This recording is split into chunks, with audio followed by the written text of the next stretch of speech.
Hello, everyone. Can you hear me? Okay. So this is our project, and we're Team InnoTech, and this is our theme, which is physical health and mental well-being management. We talk about destigmatizing mental health with mindful metrics. I'm Noor. I'm Jesus. I'm Erin. I'm Ikai. I'm Cynthia. And Julian has worked with us as well, and our mentor is Shweta. Yeah, so when we were looking for statistics, we tried to look at the pandemic. Everyone was affected by it, especially Gen Z. And we saw a lot of people, especially older generations, trying to downplay mental health, saying it's a fad, it's a 21st century fad, it's not really important. But the truth is, mental health has been around since the early 19th century through the Civil War. If we look at the statistics, a lot of underrepresented communities and marginalized groups of people are affected, and this data comes from the US Department of Health and Human Services. We did a survey with around 42 people, and this is what some people had to say about it. I've had my struggles with depression, and it was hard opening up about it due to fear of being judged. The way my parents and my community spoke of mental health made me feel invalidated and that I should struggle on my own. I wanted to go to therapy. So the big question is why we chose mental health for our topic. Since the pandemic, it's been evident that the prevalence of mental health issues increased significantly, specifically 25% global increase in anxiety and depression. There always has been, and there's still a stigma around mental health that prevents tons of people from reaching out for help. We wanted to create a product that's easy to use and helps people who are affected by the stigma.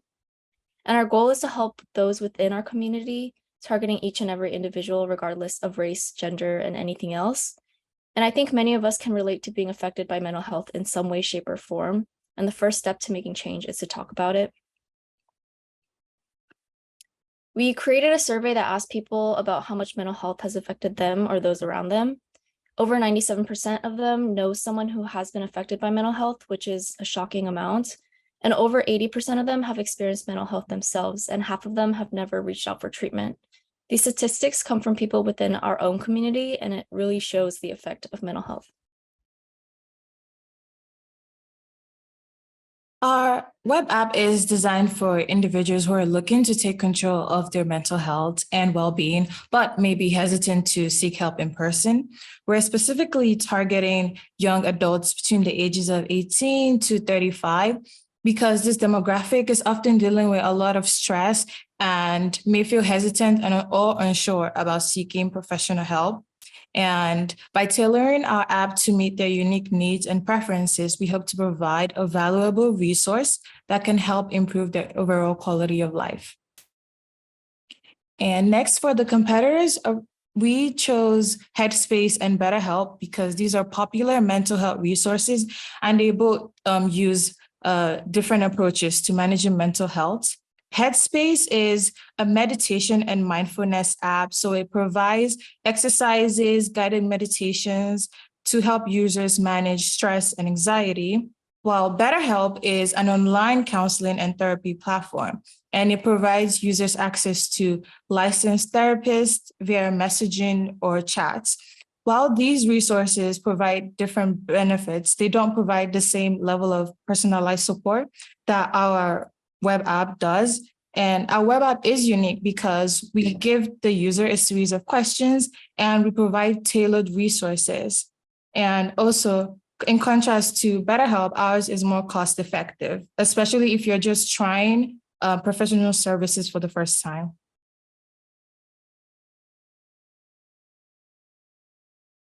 Hi. So for our solution, we created a model that learns about its user through a series of different questions.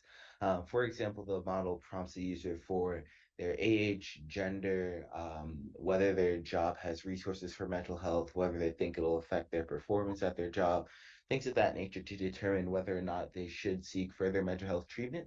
And then if they should, the model will also provide the most appropriate resources, for example, resources that are low cost or free.